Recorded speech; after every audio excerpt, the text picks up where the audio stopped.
Peace be upon you all, and welcome to this new exciting episode of Seeing God in Biology with Dr. Fuz Rana. And today, Fuz, how are you doing first? Ahmed, I'm doing well. I cannot complain. Life is good. God is good to me. So, Alhamdulillah. So today, Fuz is going to talk to us about one of those um, hallmarks or feature behind life, which is this magnificent substance called water. And when we talk about water, we always talk about life. Looking for life in space means finding a planet with planting something means water, fish means water, animals need to drink. We have plenty of water in our bodies. So water is almost coincident with life. Is that true? yes. If in fact, we'll talk about this in a minute. But the mantra we see from NASA is, as they are searching for life uh, in our solar system and beyond, is look for the water, follow the water, because and this highlights just how important water is to life. And it has always drawn my attention that from the religious point of view, for example, in the Quran, there is a clear statement out of what every living thing has been created. It says that وَجَعَلْنَا مِنَ الْمَاءِ كُلَّ شَيْءٍ حَيٍّ. We have from water created every living thing. And it always astonished me, such a strong statement, like if there is life, there must be water. There is it's almost there is this contingency between them. And then it very much drew my attention what you've just said. Why is it mandatory to find water if there is life to be there?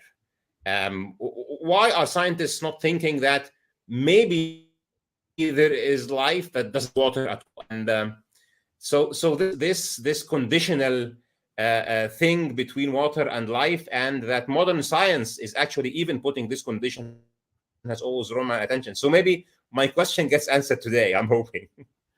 Oh, I think it will. Yeah, and it's interesting because Yeah. also in Scripture we see such a high emphasis placed on water and almost a spiritual connection to water. As people live out their lives, there's always this intimate association with water that seems to have more than just simply a physical significance. There's also this spiritual significance to it, which is fascinating, as you point out. Um, but we oftentimes, I think, take water for granted.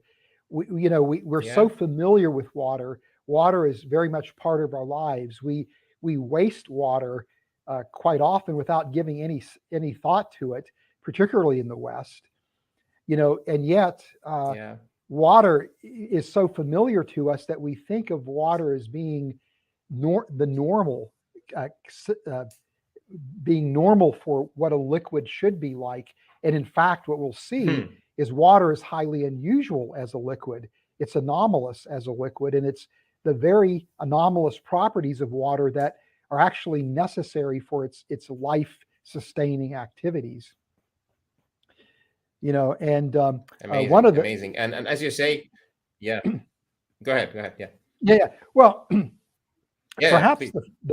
the first scientist to really appreciate how unusual and how important water is for life would be a well, he at that time he was called a physiologist, but today we would call him a biochemist. Biochemistry wasn't a Mm-hmm. discipline, but this is a scientist by the name of Lawrence Henderson. And Hmm. Henderson uh, was at Harvard University, and his claim to fame was to figure out how the buffering systems in blood and in the cytoplasm worked. So he developed an understanding of how buffering Hmm. works, and was in the process uh, deeply struck with the unusual nature of water and carbon dioxide, as phosphates, as well as carbon-based compounds or organic compounds. And he argued that these properties are absolutely indispensable for life, that the chemical environment for the earth is just right so that life is possible. And so he wrote a book in 1912 called The Fitness of the Environment for Life, or The Fitness of the Environment. And it was the first expression of what we would call today the anthropic principle, where he was an agnostic, maybe even an atheist, but he fully embraced the Darwinian paradigm. But he argued that if it wasn't for the fitness of the environment, life wouldn't be possible. That evolution is only possible, that the origin and the evolution of life is only possible because of this highly unusual chemical environment that makes life possible. So he saw a complementarity between the evolutionary process and the fitness of the organism for the environment, as well as the fitness of the environment for life itself. And he argued that this goes beyond just simply a mere coincidence, that there has to be a deep-seated teleology to the universe, that there has to be something that is specifying the environment of the universe in such a way that life is possible. And his argument was that that Darwin had it wrong, that Darwin's main objective was to strip design and purpose and meaning from biology, to strip teleology from biology. And Henderson said that's a mistake, because when we again look at the chemical environment, particularly the properties of water, CO2, oxygen, and again, organic compounds, there seems to be something suspicious going on here that suggests a teleology. Now, in spite of that, he very much, again, was an agnostic or an atheist. He wasn't friendly to the design ideas of William Paley and the people that followed after William Paley.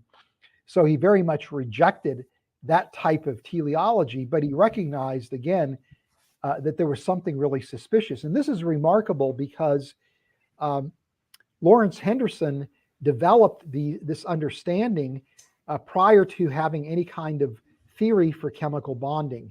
So this was before the quantum revolution and the introduction of quantum mechanics into chemistry, which provided a means to explain chemical bonding. So the scientific prescience that Henderson displays in this book is absolutely remarkable, anticipating really a modern day understanding of chemistry. And the more that we've learned about chemical systems, the more that we recognize, again, the correct view that Henderson had of molecules like water. And so for the next couple of episodes, we're going to be talking about, in effect, what were Henderson's insights. Much of what we're going to be talking about today, I've seen modern day scientists who study water discuss, but these are ideas that Henderson was already bringing to the table in the early 1900s.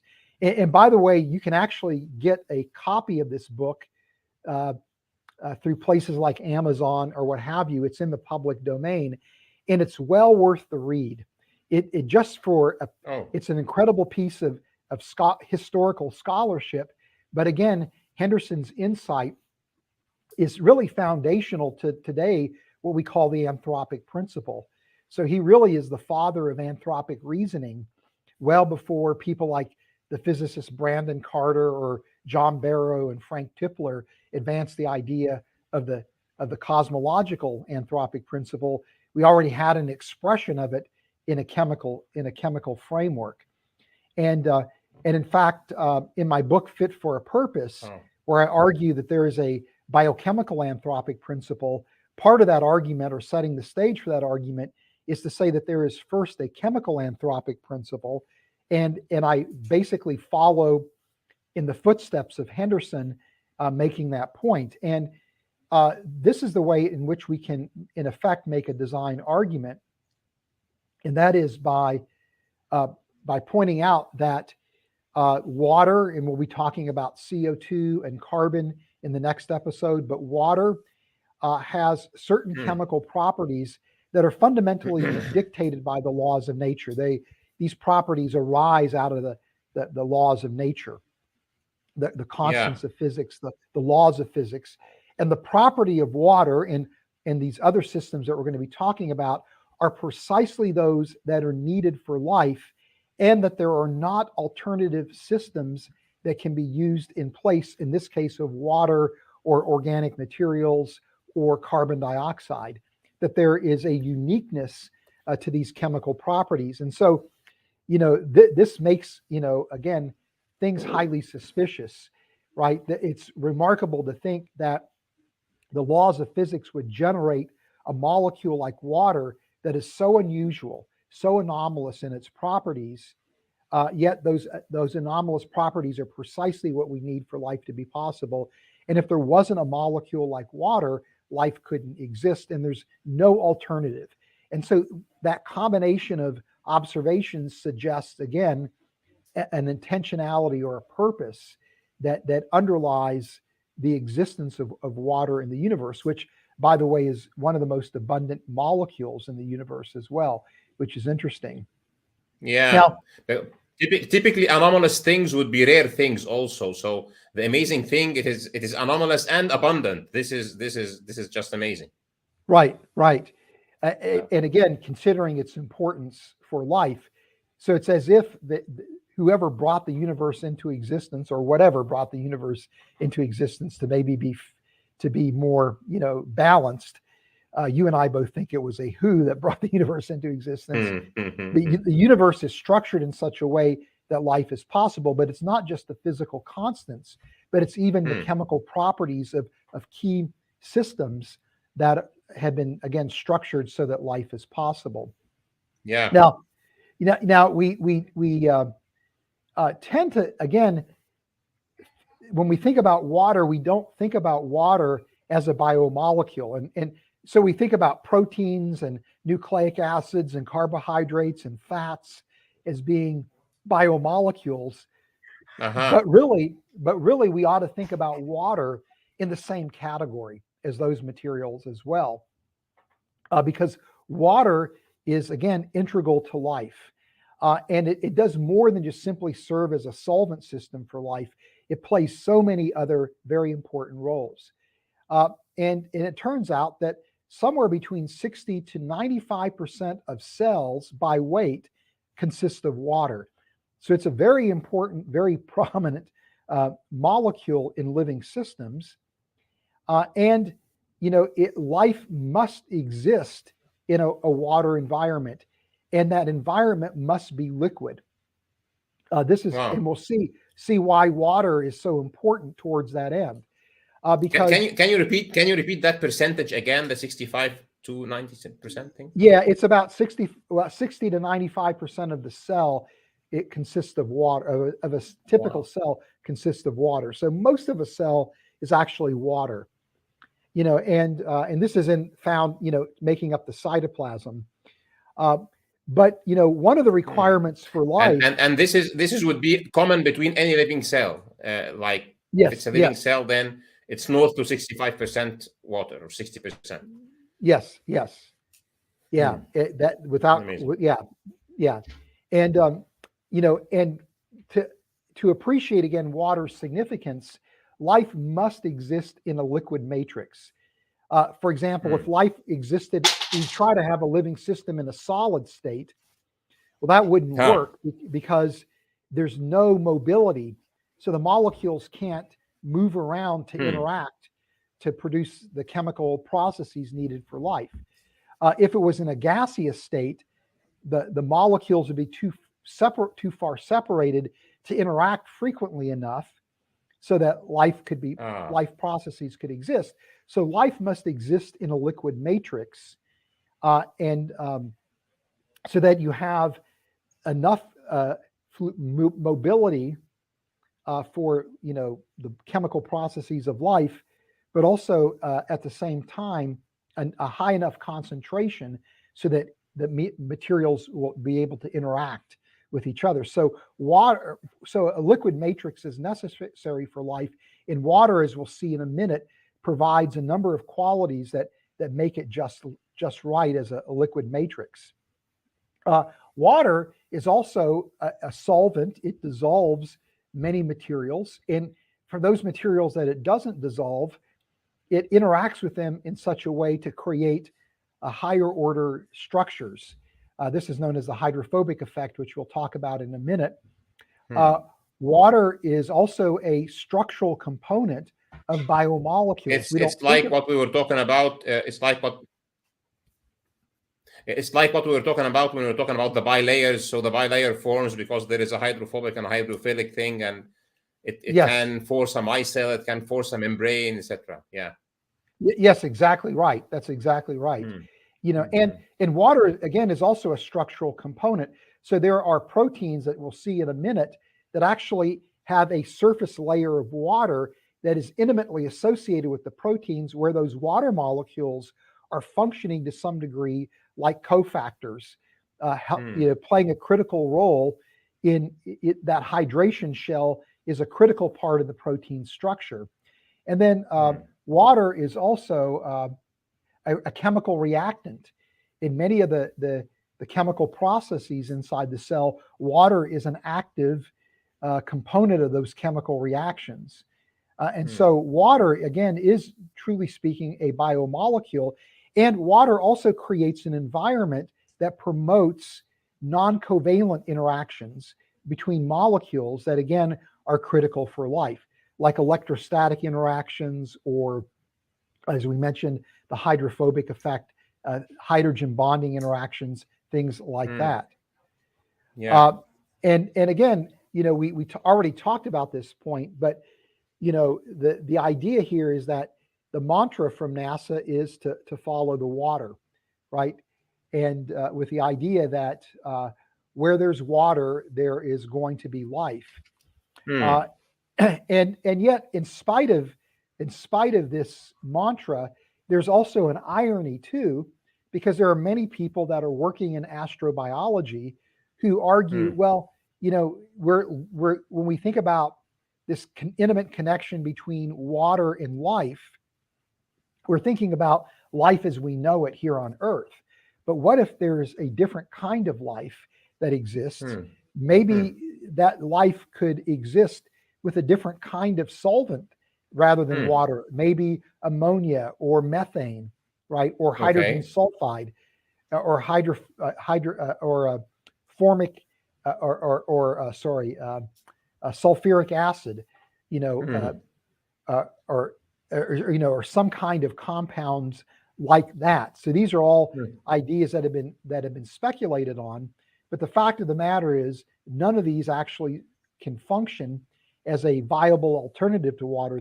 They have some of the properties that make water unique and critical for life, but they don't have the full suite of properties. And so again, water is unique in that capacity. Okay. And this is another great book if people are really wanting to dig into the chemistry and the physics of water. This is a pretty technical book, but it's an interesting book because it's edited, by two scientists who are theists, Simon Conway Morse and Ard Louis. One is a biologist, one is a physicist.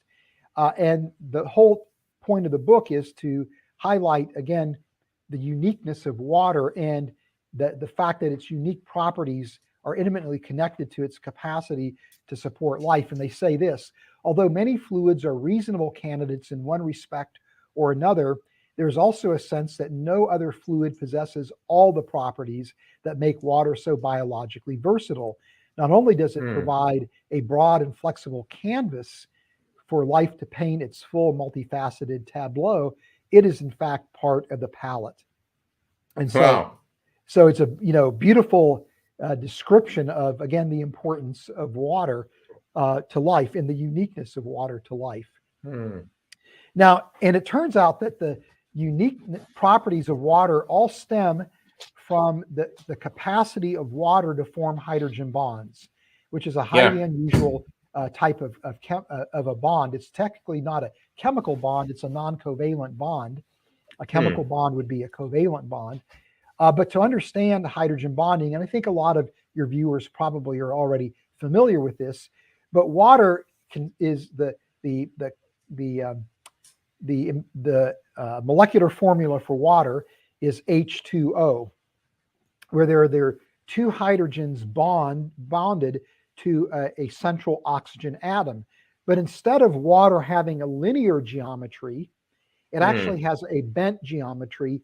And that bent geometry is because oxygen not only forms two covalent bonds with hydrogen, but it also has two unshared electron pairs.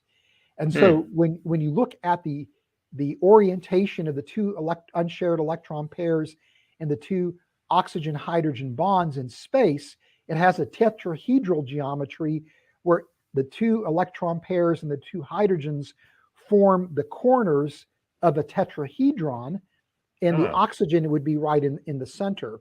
But when we just look at water as H2O, just looking at the locations of the hydrogen and the oxygen atoms in space, we see this bent geometry, but that bent geometry arises out of that tetrahedral geometry, factoring in the unshared electron pairs.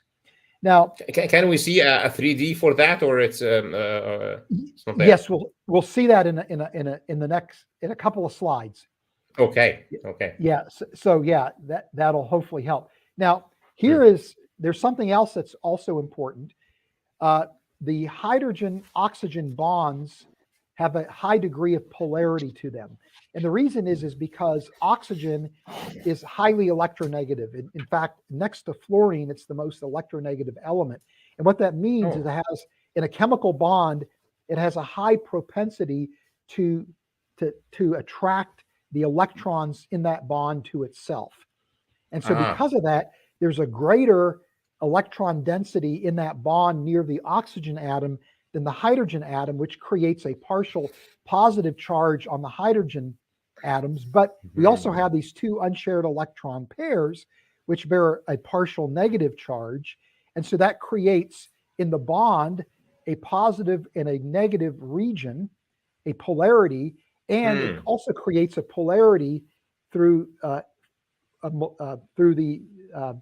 with respect to the overall molecular geometry, where there is a partially positive, partially negative region to the molecule. Even though the molecule is neutral, there is a separation of charge within the molecule. And this is the basis. So the molecule itself looks like a capacitor or a battery or something. If it's so, there is. Yes, that's the way to think about it. Yeah, that charge separation. Amazing. Now, so what that charge separation does then means that, and here we don't quite see the tetrahedral geometry yet, but what that does, that partial negative and positive charge, means that when a water molecule interacts with another water molecule, it can form this unusual type of bond called a hydrogen bond, where the unshared electron pairs of oxygen, which are negatively charged, will interact with a partially positive hydrogen atom of another water molecule. And so each water molecule now is surrounded by four other water molecules that are forming this intimate association, right, through this hydrogen bonding interaction. And so this is a diagram giving you just a small piece. This ends up forming kind of a lattice-like structure. So now you can see the tetrahedral geometry, where again that forms this lattice-like structure. Now, in ice, this is a permanent lattice, right? But in liquid water, you have this lattice structure that forms, but only temporarily, and then the lattice will break apart and then reform and break apart. And so there's this dynamic formation of a lattice that forms and breaks apart, forms and breaks apart. But it's all because of this hydrogen bonding interaction that is taking place. Does that by any means contribute to the surface tension properties of water, or it's completely disconnected from it? No, it does actually. It does. Yes. Wow. Okay. Yeah, that's part of that surface tension, because what happens is in the bulk phase you have these hydrogen bonding interactions, so the water molecules are energetically satisfied, you might say. Yeah. But the layer of water at the surface isn't Mm. able to enter into full hydrogen bonding interactions. So it's actually the surface layer of a water is at a higher energy state than it is in the bulk phase. Then that same Yeah. molecule would be in the bulk phase. So what happens is materials don't want to be at the surface. The molecules don't want to be at the surface. There's a resistance to that, and that actually creates the surface tension. Right. Yeah, because it wants to keep together, so it causes this pseudo surface to be there all the time because it Right. wants to go in. Yeah. Right. Right. Right. So Wow. there's a resistance for this. So that's also why a droplet of water with no gravity around is a perfect sphere, because it Yeah. has the lowest surface to volume ratio of any Yeah. geometric shape or object. Wow. Right. And so like a raindrop Yeah. has that They drop. they play with it in space stations, and like they make Right. fun of these things. Yes. Yeah. Well, and that's why a raindrop has that elongated shape, is because gravity is an additional force that's distorting the geometry of the perfect sphere, right? And so so anyway, fascinating. Wow. Yeah, Amazing. it's remarkable to me is that as simple as water is chemically, people still don't fully understand the behavior of water. There are still scientists that are actively investigating the properties of water, because they are so Wow. extensive and so, again, so extensive and so unusual. And now these next two slides, I'm just going to blow over real quickly, because the hydrogen bonding and interactions that we see are fundamentally dictated by the laws of nature, which in the laws of quantum mechanics, which involve things like sp3 hybridization, the bond strength, the magnitude of the polarity in the molecule, known as a quadrupole, because there are 4 charge loci or loci, and it also has to do with some very interesting quantum mechanical things that I don't frankly fully understand. Some of them, the tunneling effects in both intra and intramolecular 0-point energy and motion.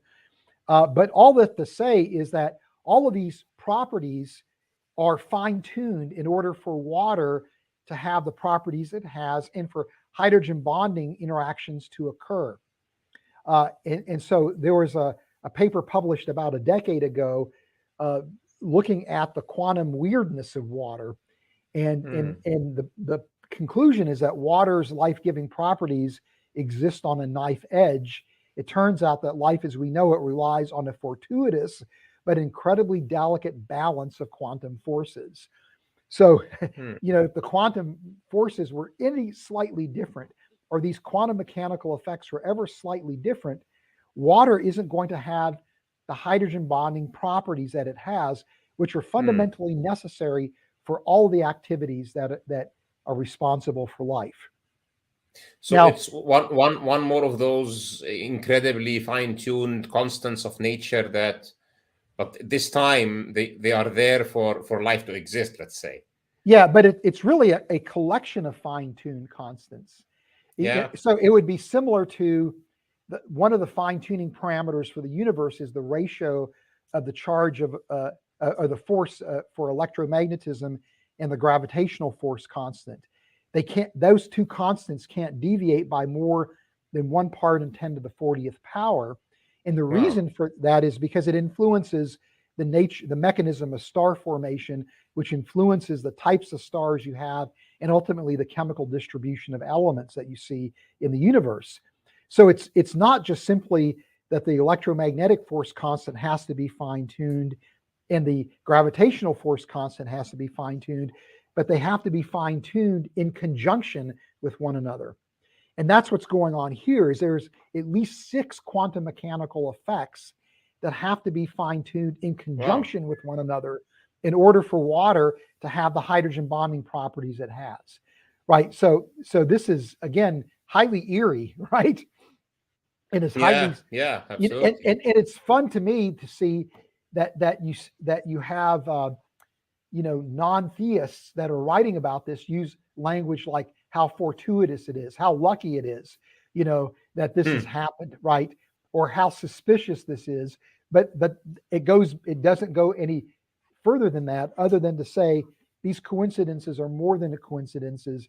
They reflect an intentionality to the universe, right? Yeah, they say that. Yes. Well, Oh, I mean, amazing. you and I would say that it reflects an intentionality, but Yeah. most non-theists would stop at the point that this is suspicious. Aren't we lucky? Isn't this fortuitous? Whereas you and I would look at that and say, oh, it goes beyond a coincidence, right? That Yeah, that that yeah, there's an intentionality here that suggests that there is a mind behind it all. absolutely. Yeah. Now, the point of these next couple of slides, and I'm just going to blow through this, is just simply to say again that water is an incredibly unusual material. Hmm. That in one way you can show how unusual water is by comparing water to ammonia, methane, and hydrofluoric acid.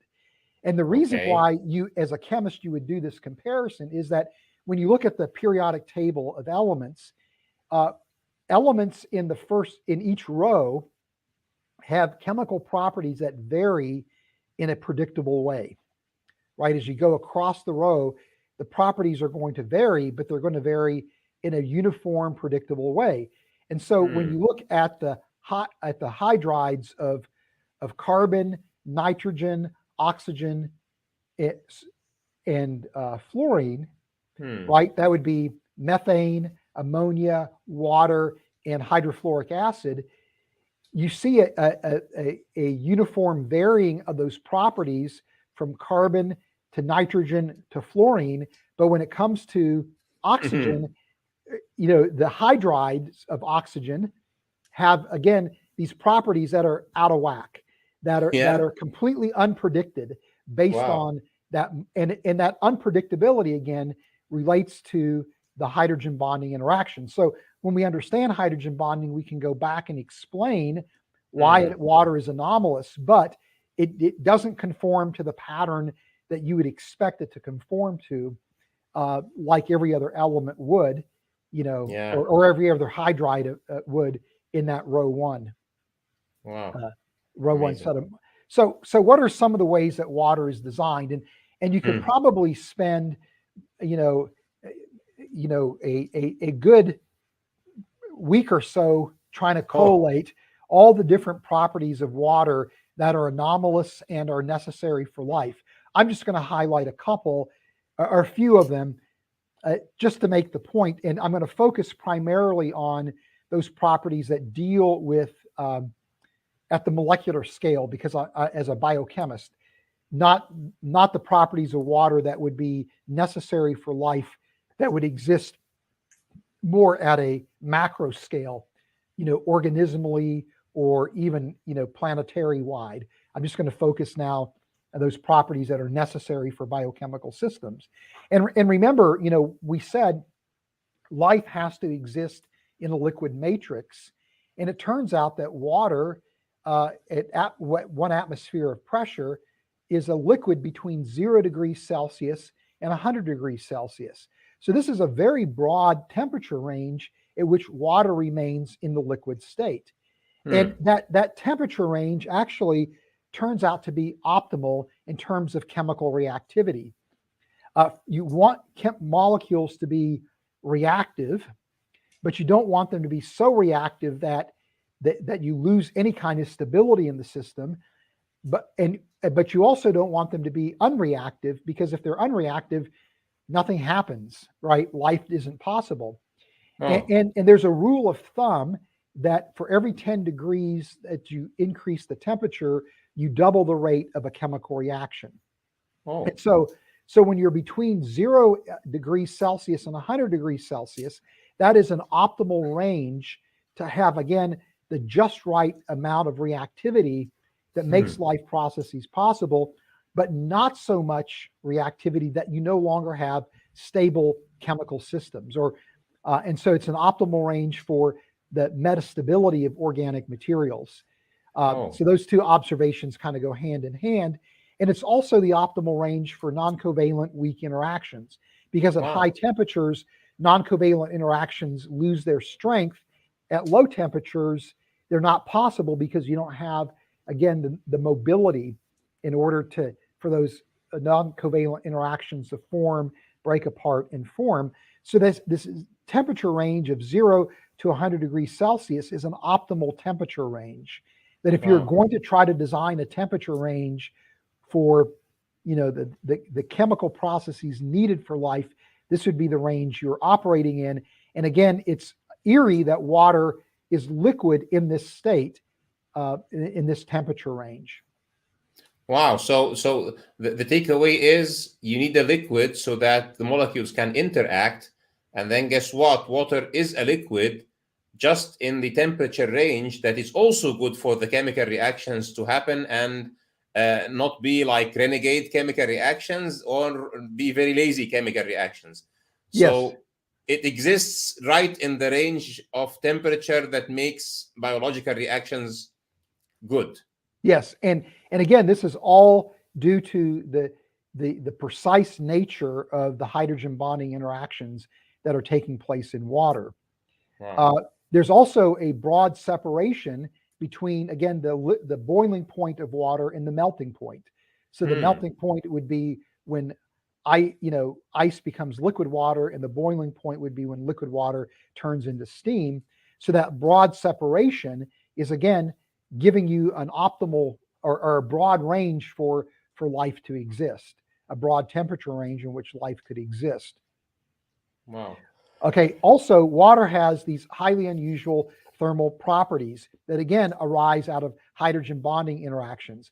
It has a very high heat of evaporation, and this is the energy that is necessary at 100 degrees Celsius, let's say, where water is boiling, 1 atmosphere, 100 degrees Celsius. At that temperature, water is going to remain in the liquid state until you have enough energy going in that then converts water in the liquid state to the gaseous state. That's called the heat of evaporation. And that is a very high heat of evaporation. So even at the boiling point, water is still resisting going into the gaseous state or becoming steam, even at that very high temperature, even at the boiling point. It also has a very high heat capacity, which is the amount of energy you need to raise the temperature of water by 1 degree Celsius. And because it has such a high heat capacity, that means that you can have a lot of heat flowing in and out of the system, and the system remains more or less at the same temperature. So it gives you temperature stability, which is critical, again, for the operation of biomolecules, because at too high temperatures, proteins will denature, they will unfold, DNA will unfold.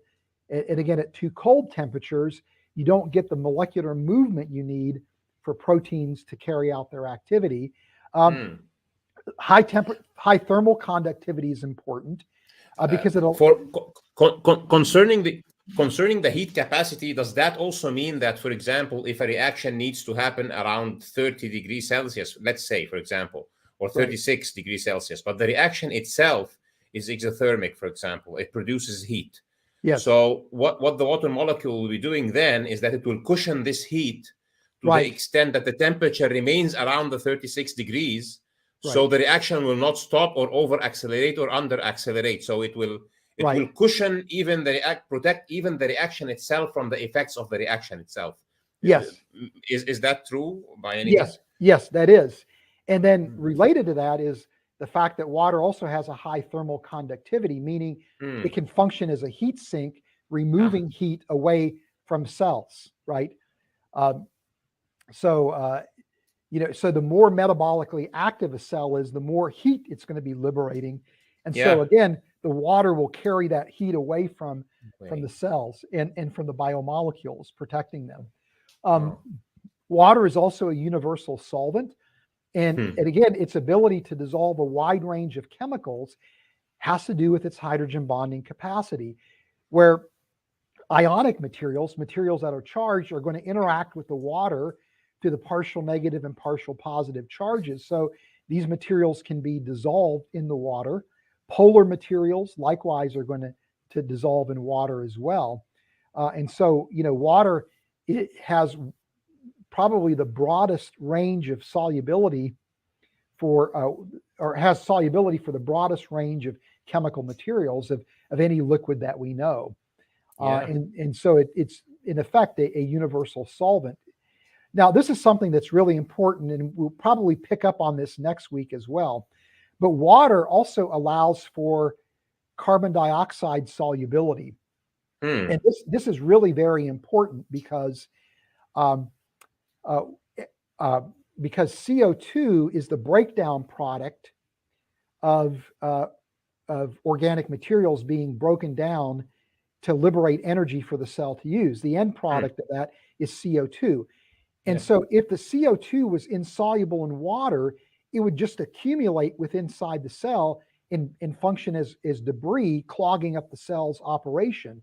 But because water will dissolve CO2 can diffuse away from the cell, and the waste is very naturally eliminated.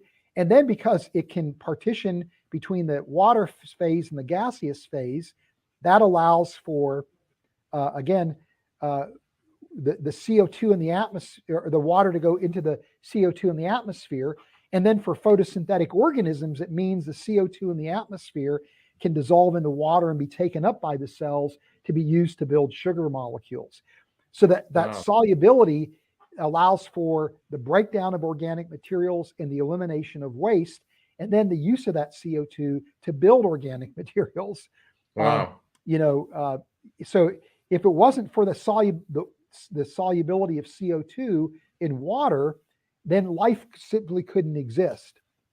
And so this is one reason why life can never be silicon based. And we're jumping the gun to next week is because the breakdown of if you oxidize a silicon based compound, the breakdown product is going to be silicon dioxide, which is sand. It's a solid material, right? Yeah. And so if you had a silicon based life form, there's no way it could exist beyond a few fractions of a second, before, right? So it will also mean that creature would be breathing out dust all the time. Yes, right. Very dusty life. Yes, right. Yeah. Not a good scene. Now, this is something else that we talked about indirectly last couple of episodes. This is called the hydrophobic effect. And the idea here is that water will dissolve polar materials, ionic materials quite readily, because this is like a cell membrane or something, right? Yes, that's a picture of an artistic depiction of a cell membrane. But things that are water insoluble are things that are non-polar or water insoluble, because there's no way that the materials can interact through hydrogen bonding interaction. And so what happens is that the water in that local region around that non-polar material are going to adopt an ice-like structure, right? A localized ice-like structure. Ice is more ordered than liquid water, and so this is actually decreasing the entropy of the system. And so in order to maintain the entropy of the system, these materials segregate away from the water, so that the non-polar parts are segregated away from the water and the polar parts are interacting with the water. And so you actually get greater amount of entropy in a system where you have an ordered cell membrane than the individual components being dispersed throughout the water, which intuitively you think that's a greater level of entropy or disorder in the system. But ironically, you get greater amount of entropy when you have ordering in the system, right? Because it means the water molecules can be in a more disordered state, right? And they're not in an ice-like state. So the formation of cell membranes, the folding of proteins, the double helix formation in DNA are all driven by the hydrophobic effect.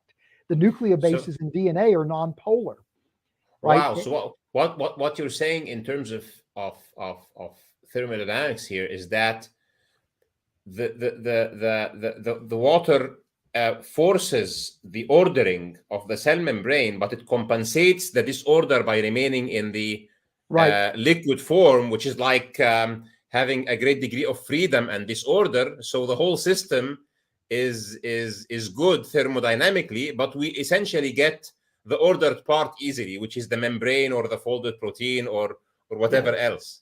Right.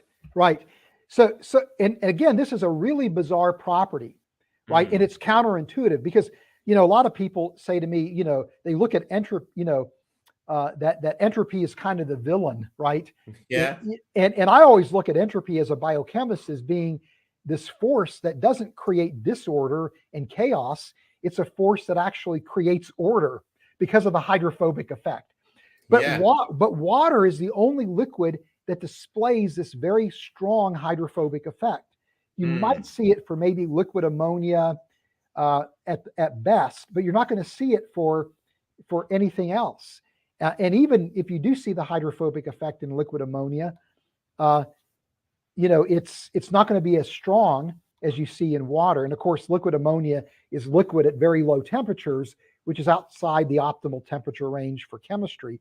But nevertheless, the point is that this is a bizarre property that is counterintuitive, but is absolutely critical for life to exist.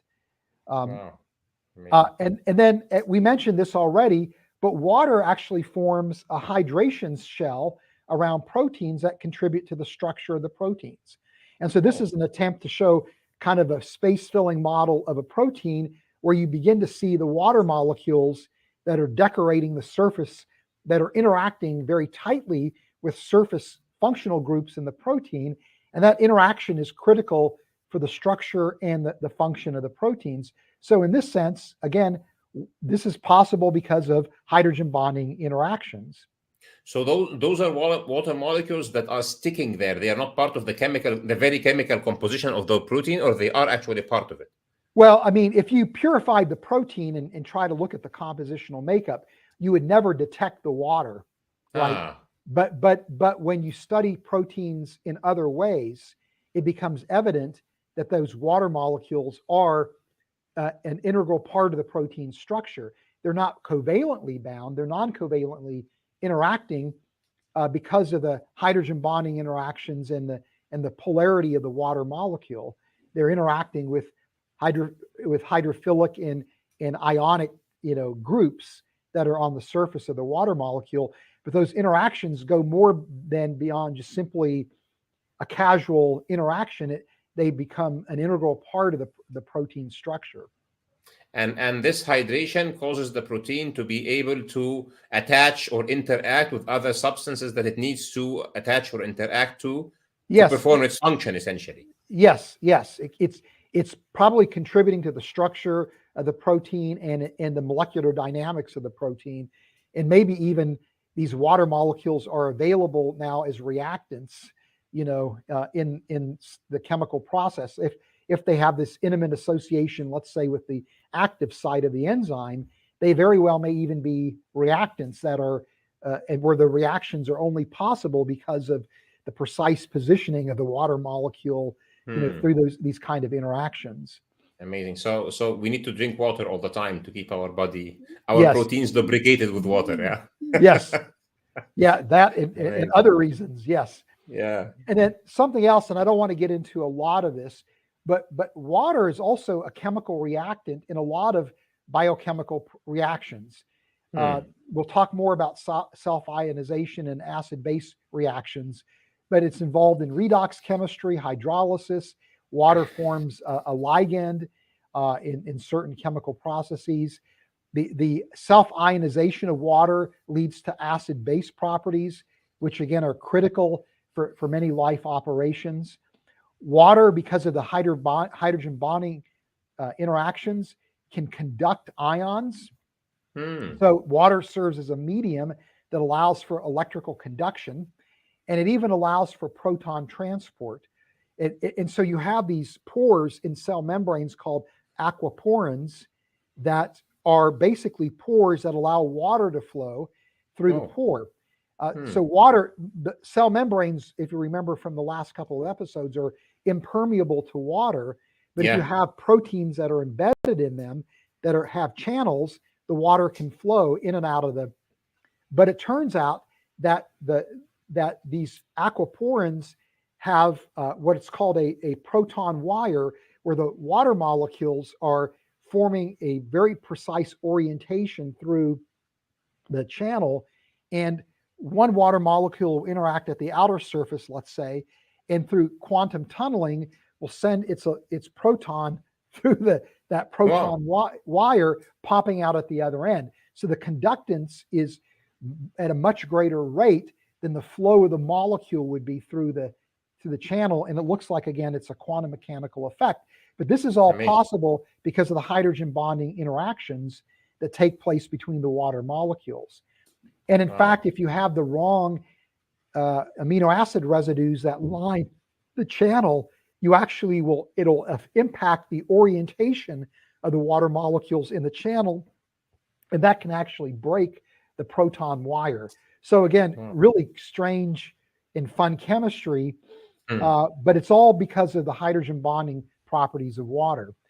Water also can support electrostatic interactions.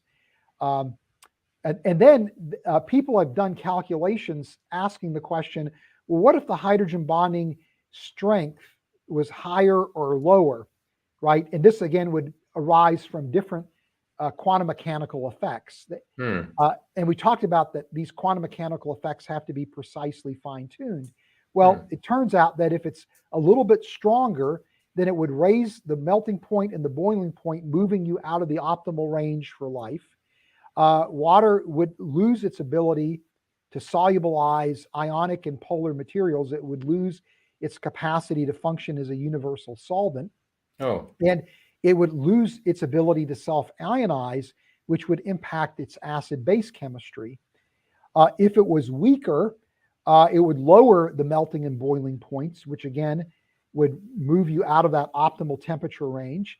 It would also reduce the ability of water to solubilize ionic and polar materials. So the solubility of many of the materials in water depends on the precise strength of the hydrogen bond. If it was too strong or too weak, water wouldn't be a good solvent system.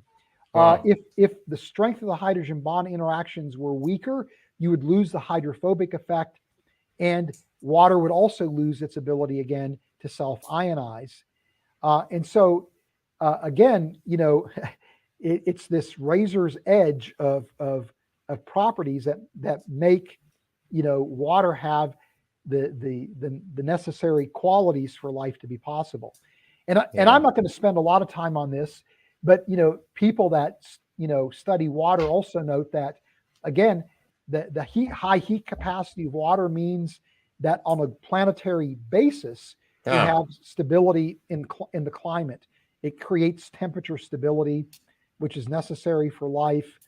The latent heat of evaporation, for example, allows your body to cool down through perspiration, because that high heat of evaporation means it takes a lot of energy for the water on the surface of your skin to turn into vapor. And that then pulls the heat away from your skin, allowing for cooling to take place. And of course, everybody knows about this, because the density of water is lower at a solid state than in the liquid state. This is because of hydrogen bonding interactions. It means that when water freezes, it rises to the surface. It floats, which creates an insulation layer for the water below it. But if the opposite was true, that water would, when it solidifies, would go to the bottom of a body of water, and then would just accumulate over there. It would never probably warm up enough to melt, and you'd eventually have the entire surface of the planet being a solid, an ice world, would be solid water on the surface. And which other liquid material has this property of its own solid state is less dense? Is that something that's abundant? No, there's a few materials where that's the case, but I don't know that I could even name them. I think I'm sure somebody watching this would be able to name them, knowing that the makeup of your audience. Yeah. But there are a few materials, but not a lot. It's highly rare. Wow. And again, it's very lucky that that's the case. And then Yeah. even the compressibility, again, the hydrogen bonding interactions control the compressibility of water, which actually controls the volume of the Earth's oceans. So if the Earth was, if water was more compressible, the volume of the Earth's oceans would be reduced, which would impact climate stability.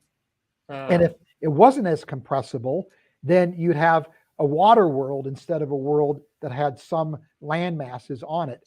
So even, things like compressibility, and like I said, we could go on and on and on and on. There's it appears to be a never-ending list of these just right properties that water has, all that stem from, again, hydrogen bonding interactions that turn out to be these just right interactions with a just right strength, and arise from the just right set of physical constants that control the quantum properties of involved in chemical bonding. Yeah. And then even the viscosity is, again, controlled by the hydrogen bonding interactions, and it's the just right viscosity that allows for blood flow and capillary action and things like that. So anyway, the point is that, even when we start thinking about the properties of water at a more macro scale, we still see these highly unusual properties that are necessary for so many of the planetary characteristics that make life possible, as well as the biological characteristics that make complex multicellular organisms possible. Conway Morris and Ard Louis say this: colorless, transparent, and tasteless, the substance we call water is ubiquitous and commonplace. Arguably, it is also the strangest liquid in the universe, with many peculiar counterintuitive properties that it is widely proposed are central to the existence of life. Water is a strange and eccentric liquid.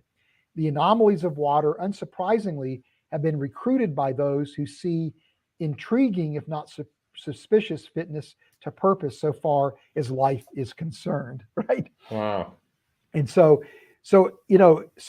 the way to think about water is that, again, the properties of water are fundamentally dictated by the laws of nature.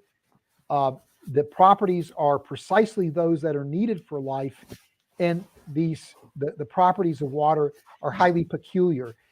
Water seems to be a unique material in its capacity to support life.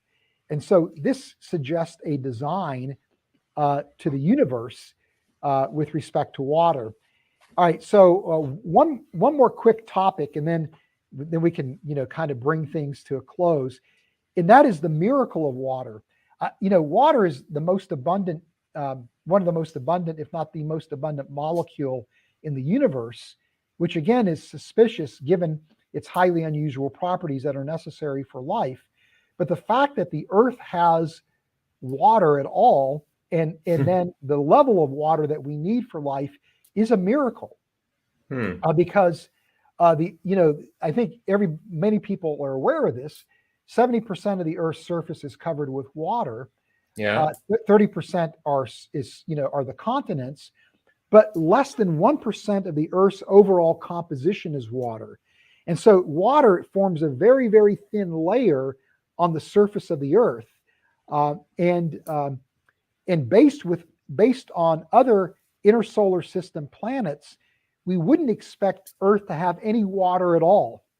Wow. Right? Earth ought to, given its location relative to the sun, and the mechanism of planetary formation, we would expect to find water on objects that are further out in the solar system, but not on a planet like the Earth that is as close to the sun as it actually is.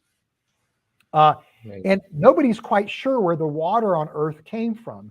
Some think that maybe it was outgassing during the accretion of the planetesimals to form the Earth. Some think that maybe it was water being delivered to the Earth through cometary delivery. But the problem with that mechanism is that when you have these asteroids and comets hitting the Earth, they would deliver water to the Earth. but it all that the energy of the impact would also blow the water away from the surface. And Huh. so it's highly, again, fortuitous that through that dynamic process of delivery and removal, we wind up with water at all, let alone the right amount of water so that life is possible, right? So again, because it's this dynamic effect, and it's eerie that we wind up with the just right amount of water. And of course, the mass of the Earth is the just right mass that allows the Earth to retain water, but not so massive that the Earth would retain so much water that you'd wind up with a runaway greenhouse effect, right? Or runaway greenhouse cooling. But if it was any less massive, then the Earth would be like Mars, where the gravitational pull of the Earth couldn't retain water in the atmosphere or on the surface, and eventually the water would be lost. Wow. And of course, if there was more water on the Earth, then there would be no advanced life, because you'd have nothing but a water world. If there was any less water, there would be no advanced life, because you wouldn't have that temperature control and temperature regulation needed for life. So it's quite eerie, again, to think that A, Earth has water at all, and B, that it has the just right amount of water. And then when we understand how that water got to the Earth, these are slides are just going to, not going to use. If you think about, again, the fact that we're not quite sure where that water comes from, and what we think of where it comes from requires this balancing act. Again, it's a miracle that the Earth has water at all, right? And Amazing. so when you think about water, it in and of itself, I think, is highly suggestive of design. It's highly suggestive that there is a creator that's responsible for life. And this is remarkable because, again, you and I probably on a day in and day out basis just take water for granted. We probably don't think much about water at all. And yet, every glass of water that we drink is a glass full of design and miracles, right? Absolutely. It's while you were talking, I was trying to find a parallel with electronics and engineering. Okay. and this is what I've just come up with. It just struck me while we were talking. So I'm comparing here, the abundance of water when it comes to life, and the importance of water when it comes to life, and whether this is a coincidence, a very amazing coincidence it would be, with the abundance of and peculiarity of silicon to electronics. Okay, so if you look at your computer or any electronic system, and somebody will, wow, how lucky it was that there is so much silicon in these electronic devices, and that silicon is so suitable for electronics to work. It has all those interesting properties, so you can form p-n junctions, and you can form diodes, and you can form transformers, and you have all those quantum effects that are very intricately fine-tuned, so that you can have the tunneling that is necessary to have a semiconductor, which is an insulator and a conductor in the same time. So you will have the p-n junction where electrons will flow in the direction that it's not expected, and guess what? You get transistors, and you get all what you need for electronics. Wow, those guys were not really good engineers. They were just lucky people, and they just stumbled on silicon and used it, and then they were surprised that it actually works. And I guess if anybody puts that argument, even if the whole history of the invention of electronics was completely lost, I think that anybody making this argument will not be very much appreciated as a very intelligent argument, right? Right. Even if we have lost everything that we know about the history of the development of electronics, it completely doesn't lend itself that silicon exists in electronics by coincidence. It is there because very smart people studied silicon and found out, wow, it's a great idea. if we have silicon as the semiconductor, and we need semiconductors, and they get rid of the bulbs, the big bulbs that used to be there for transistors in the beginning, and wow, now we have this material. It is an engineered selection. It is a very conscious selection, knowing what are the exact properties that you need to have something like electronics, and what silicon can deliver. Yeah. So I think what you've just described to me as an engineer says that there is a creator who knows exactly what life needs and who has created this material called water, and there is no coincidence there. It's not a fortuitous thing. It is a very premeditated choice, and it's a very clear fingerprint for a designer who's a very wise designer, not only a designer, but also a designer that has created the designed material, because otherwise it seems that nothing lends itself that water should exist in the first place. Set aside existing with this abundance, existing on this planet with this exact ratio, and then the whole lot of other things that cause life to exist. So this is just what comes to my mind related to how this relates to engineering and electronics. I hope that made any sense.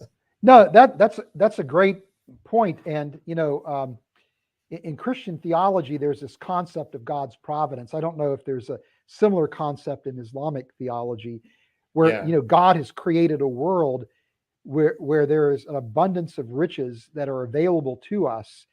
We just have to go out and discover and take what's there in the creation, but it's there for our use.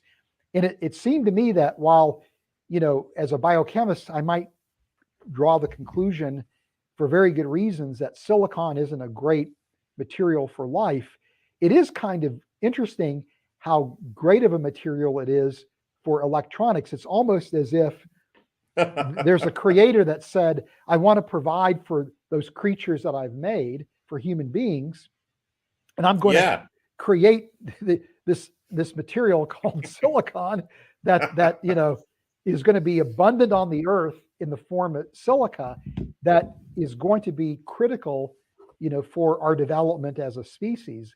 There's almost as if there's a provision, while silicon isn't just right for life, it's sure just right for electronics. Amazing, isn't it? That absolutely. Actually, in Islam, one of the holy names of God is Al-Wahhab, which means the provider. So the one who provides, and is plentiful in his provision. So and one more thing, that since you mentioned this, there's this verse that says that somewhere before creation, it says وَكَانَ عَرْشُهُ عَلَى الْمَاءِ, and his throne was over water. And in my mind, God's throne relates to his power, relates to his greatness.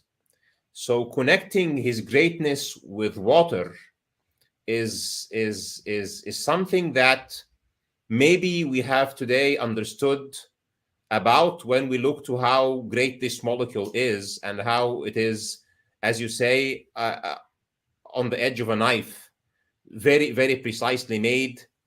And in my mind, also, God's throne relates to his laws and his regulations, because a king takes his throne when he's in control, when he has full power, when he has set his laws in action.